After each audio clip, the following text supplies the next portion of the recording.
दोस्तों अगर हम बात करें तो एक आईफोन होता है ना, यानी कि आईफोन 12 प्रो, उसको बनाने की जो कीमत होती है वो लगभग 30,000 होती है, यानी कि जो बिल ऑफ मटेरियल होता है, यानी कि मटेरियल की कॉस्ट। लेकिन वही बात करें एंड्रॉइड साइड में तो यार एक एक कंपोनेंट की कॉस्ट क्या होगी और एक मोबाइल को बनाने में कितना खर्चा आता होगा। काफी अमेजिंग सवाल है ना। आज इस सवाल के इस वीडियो में आंसर ढूंढने की कोशिश करते हैं और पता लगाते हैं एक मोबाइल फोन को बनाने में आखिर खर्च आपको कितना देखने को मिलता है। और वीडियो अगर आप लोग को पसंद है, इंफॉर्मेटिव लगे, इंटरेस्टिंग लगे, लाइक करें ना, चैनल को सब्सक्राइब कर लो। तो सबसे पहले बात करते हैं, अगर मैं एक मोबाइल फोन को लूँ तो उसका जो सबसे महंगा कॉम्पोनेंट होता है ना, वो कौन सा होता है? वेल वो चिपसेट नहीं होता, वो होता है उसका डिस्प्ले।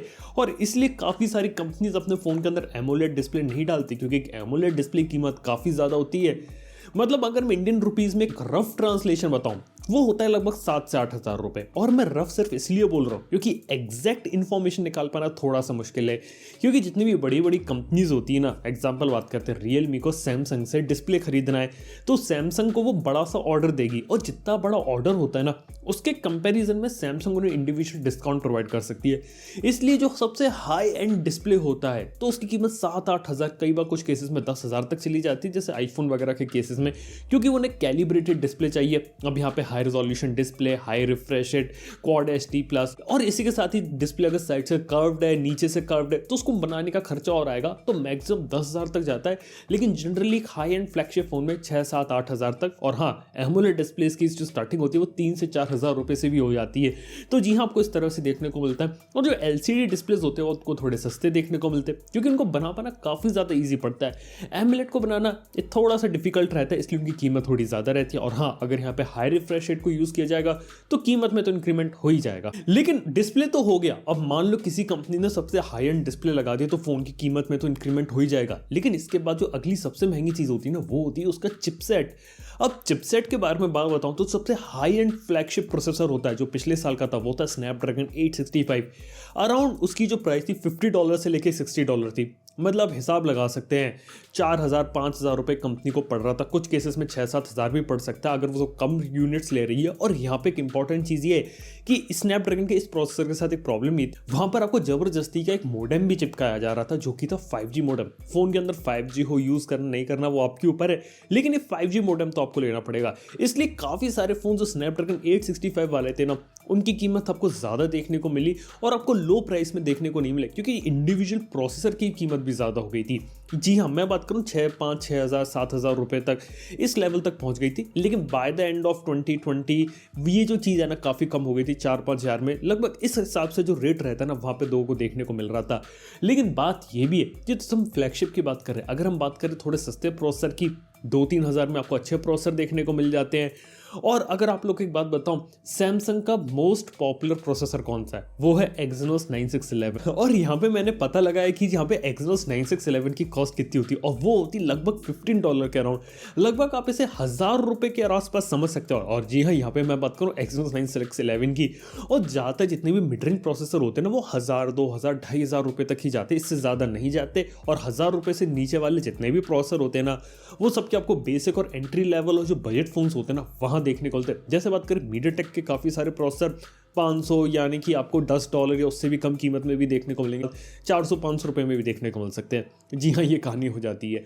इसके साथ ही बात करें अगर हम कैमराज के मामले में, तो कैमरा के अंदर जो कैमरा मॉड्यूल होता है ना, उसकी भी कॉस्ट रहती है। उसके अंदर अगर OIS इंप्लीमेंट रहता है उसकी भी।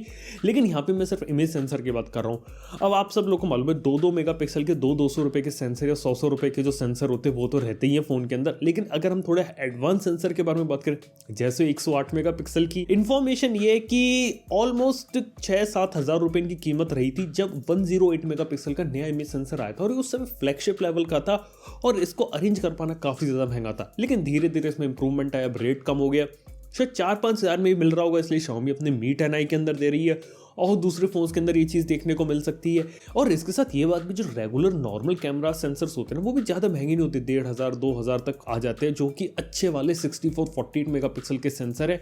बाकी मेजॉरिटी जो सेंसर्स होते हैं ना, उनकी कीमत $20-15 से भी कम होती है, जो कि आपको जनरली बजट फोन में देखने को मिलते हैं। इनमें 1,000 रुपये से कम के अंदर जो प्राइमरी इमेज सेंसर होता है ना, वो आपको देखने को मिलता है, और 100-200 रुपये के सेंसर तो आप जानते ही हो ये बेसिक आइडियोलॉजी बता रहा हूँ कि हाँ, इस कैटेगरी के अंदर आपको ये चीज़ देखने को मिलती है। ये एग्जैक्टली कोई फिक्स्ड फिगर नहीं है, एक रफ आइडिया, क्योंकि रफ एस्टिमेशन से पता लगा है, एग्जैक्ट डेटा होता है ना, कंपनीज अवेलेबल नहीं करवाती हैं। लेकिन इसके बाद बात की जाए तो फोन के अंदर यही सब नहीं लगता। ये 3 ऐसे मेन कंपोनेंट्स बताए जिनके अंदर इनकी सबसे ज़्यादा कीमत रहती है। आईफोन के बारे में बताऊँ तो आईफोन के अंदर अप्रॉक्सीमेटली $50 उसका जो कैमरा मॉड्यूल होता है ना, उसकी कीमत होती है। उसके अंदर आपको 3 12 मेगापिक्सल के इमेज सेंसर देखने को मिलते हैं, साथ ही साथ एक जो लाइडर सेंसर होता है वो देखने को मिलता है, और पूरे मॉड्यूल की कीमत लगभग $50 के अराउंड पड़ती है उन्हें। जी हाँ, कुछ इस टाइप का केस चल रहा है। लेकिन इसके साथ ही बात की जाए तो OIS है तो और ज़्यादा कॉस्ट हो जाएगी, लेज़र ऑटो फोकस है तो थोड़ी सी कॉस्ट और ऐड हो जाएगी। यहाँ तक कि फ़ोन के अंदर अगर ग्लास यूज़ किया जा रहा है तो जी हाँ, $5 से $10 $20 तक भी कीमत देनी पड़ती है गोरिल्ला ग्लास वालों को। और ये डिपेंड करता है आप कौन से वर्जन का ग्लास ले रहे हो। अगर आप हायर वर्जन का ग्लास लोगे ज़्यादा कीमत, अगर lower version cornering gorilla glass 3 लेना है उसकी कीमत आपको कम देनी पड़ेगी। जी हाँ, ये आपको कहानी इस तरीके से देखने को मिलती है। इसके साथ ही बॉडी आपकी मेटल की बन रही है, थोड़ी ज़्यादा कीमत, प्लास्टिक की थोड़ी कम कीमत आपको देखने को मिलेगी। इसके साथ ही बिल्ट इन अगर एंटीनास वगैरह लगाने, रेडियोस जिसे हम कहते हैं, अगर 5G अगर इंप्लीमेंट करना है तो यहाँ पे जो एंटीनास की बिल्ड करने की कॉस्ट है वो भी इंक्लूड हो जाएगी।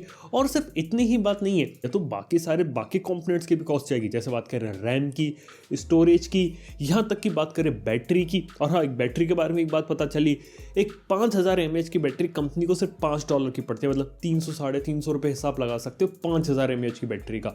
ये भी काफ़ी सही बात पता चली थी मेरे को, तो आप लोगों के साथ ये बात शेयर कर रहा हूँ। जी हाँ, तो इस टाइप से अलग अलग कंपोनेंट्स की जो कीमत रहती है ना, वो एडअप होती चली जाती है जिससे एक मोबाइल फ़ोन बनता है। और जनरली बात की जाए तो जिस प्राइस में कंपनी आपको बेचती है ना, उसका लगभग आप 2/3 या उससे कम लगा सकते हो कंपनी को बनाने में पड़ता है, क्योंकि इसके बाद ऊपर वाले कॉस्ट काफ़ी ज़्यादा आते हैं।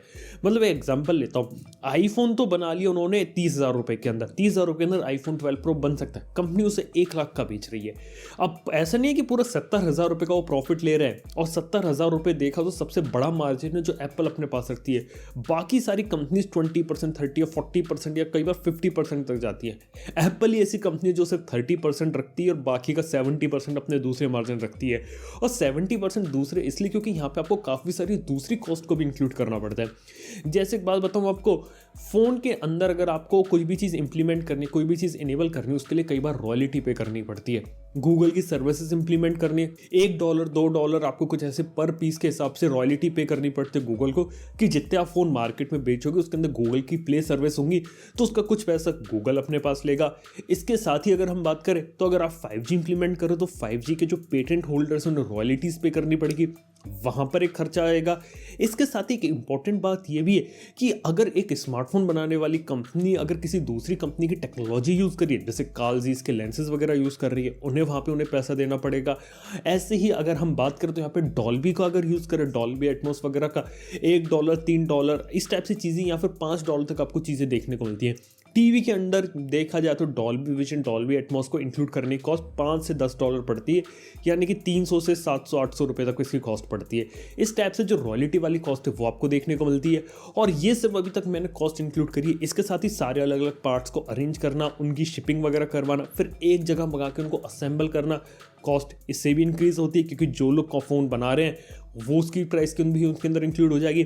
इसके बाद उसको वेयर हाउस के अंदर स्टोर करना, शिपिंग करना, सप्लाई चेन, यानी कि जिस तरीके से फ़ोन आ रहा है दुकानों तक पहुंच रहा है, या फिर ऑनलाइन शॉपिंग वेबसाइट की जो वेयर हाउस हो रहा है वहां तक पहुंचने का खर्चा। उसके बाद देखा जाए तो आपके डिलीवरी तक का खर्चा। उसके साथ देखा जाए तो कहीं रिटेल शॉप में जा रहा है तो रिटेल शॉप में पहुंचाने का खर्चा, और रिटेल शॉप के अंदर उसका जो प्रॉफिट मार्जिन होता है वो भी इंक्लूड किया जाता है। कई बार यहाँ पे एडिशनल GST वगैरह भी इंक्लूड किया जाता है। इससे करते करते धीरे धीरे फ़ोन की कीमतें इंक्रीज होने लगती हैं, और कई बार कंपनी यहीं पे थोड़ी बहुत कॉस्ट कटिंग वगैरह करके ही फ़ोन के अंदर आपको कई बार डिस्काउंट वगैरह प्रोवाइड करती है। और सिर्फ इतनी ही बात नहीं है, अगर कोई कंपनी अगर अपना फ़ोन अगर ODM ओरिजिनल डिवाइस मैन्युफैक्चरर से बनवा रही है, यानी कि कोई कंपनी है वो कि ODM है जो कि अपना फ़ोन बनाती है, अगर वो अपना फ़ोन किसी और को बनाकर दे रही है तो उनसे वो लॉन्ग टर्म की डील भी करते हैं कि आपने फ़ोन तो ले लिया, लेकिन इसके अंदर अगर आपको सॉफ्टवेयर अपडेट चाहिए तो उसके लिए आपको और पैसा देना पड़ेगा। तो ऐसे ही सॉफ्टवेयर अपडेट के लिए भी कंपनीज को पैसा देना पड़ता है।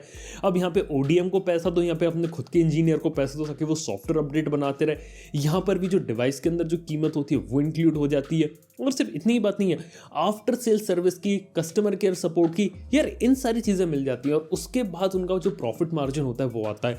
लेकिन फिर भी मैंने देखा है काफ़ी सारी कंपनीज का जो प्रॉफिट मार्जिन होता है ना वो बहुत ही ज़्यादा बड़ा होता है इनिशियली, यानी कि पहली कुछ सेल के अंदर वो काफ़ी बड़ा प्रॉफिट मार्जिन रखते हैं और इतना बड़ा प्रॉफिट मार्जिन रखते हैं कि शुरुआत में ज़्यादा से ज़्यादा कीमतें निकाल लें और बाद में क्या रहता है कि जब क्या होगा कि फ़ोन थोड़ा सा पुराना हो जाएगा, उसका पास उसका स्टॉक क्लियर करना होगा, तब वो लोग क्या करते हैं कि उसने प्रॉफिट मार्जिन में से जो कीमत होती है वो थोड़ी सी कम कर लेते हैं और उसके बाद आपको डिस्काउंट प्रोवाइड करते हैं। यानी कि डिस्काउंट प्रोवाइड करके भी वो प्रॉफिट तो बना ही रहे हैं, लेकिन अपना माल क्लियर करके वो अपना जो प्रॉफिट होता है वो सारी चीज़ें रिकवर कर लेते हैं। यानी कि कंपनी है ना वो कभी भी कोई लॉस में नहीं जाती अगर सही तरीके से काम करो, अगर सही प्रोडक्ट बनाए तो।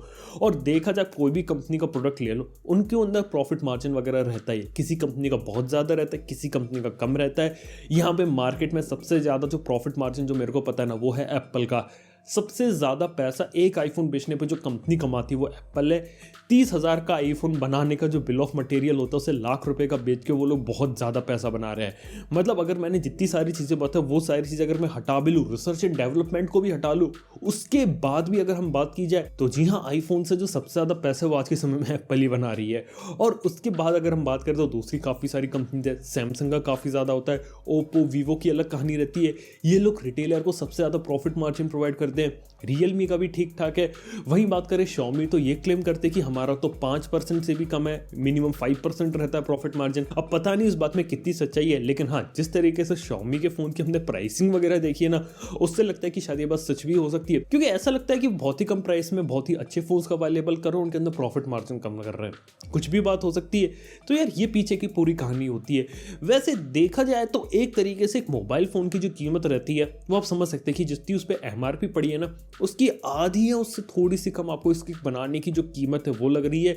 उसके बाद जो एडिशनल जो काफ़ी सारे जो कॉस्ट होते हैं ना वो वहाँ पे इंक्लूड हो जाते हैं। तो बेसिक मैंने आइडिया आपको यहाँ पे दे दिया कि एग्जैक्टली किसी भी फ़ोन की जो बनाने की जो ट्रू कॉस्ट होती है वो क्या होती है, और एक पूरा ओवरऑल एक रफ आइडिया दे दिया कि मोबाइल फ़ोन बनता कैसे और उसके अंदर उसके बनाने की कीमत कितनी लगती है। लेकिन एक इंपॉर्टेंट बात ये है कि यहाँ पे मैंने सिर्फ एक रफ आइडिया दिया, हम इससे एग्जैक्ट फिगर पता नहीं लगा सकते, और इससे हमने एक अंदाज़ा लगा सकते हैं कि जो बिल ऑफ मटेरियल है, कि जो मटेरियल की इंडिविजुअल कॉस्ट है वो क्या आ रही है। इसके बाद जो ओवरहेड चार्जेस होते हैं वो काफ़ी ज़्यादा वेरिएबल होते हैं और at the end of the day company को प्रॉफिट बनाना होता है। तो देखा जाए तो ये पीछे की पूरी कहानी होती है कि स्मार्टफोन बनाने के पीछे, यानी कि स्मार्टफोन के बनाने की जो असली कीमत क्या होती है वो यहाँ पे मैंने आपको एक्सप्लेन करने की कोशिश करी है। वीडियो आप लोगों को कैसा लगा प्लीज़ से लाइक करना, चैनल को सब्सक्राइब कर लो बिना किसी देरी के, और मेरे को ट्विटर इंस्टाग्राम पे फॉलो नहीं करते हो भाई मुझे फॉलो कर सकते हो। थैंक यू आपको वीडियो देखने के लिए। मैं आपसे मिलूंगा नेक्स्ट वन के अंदर। Good bye.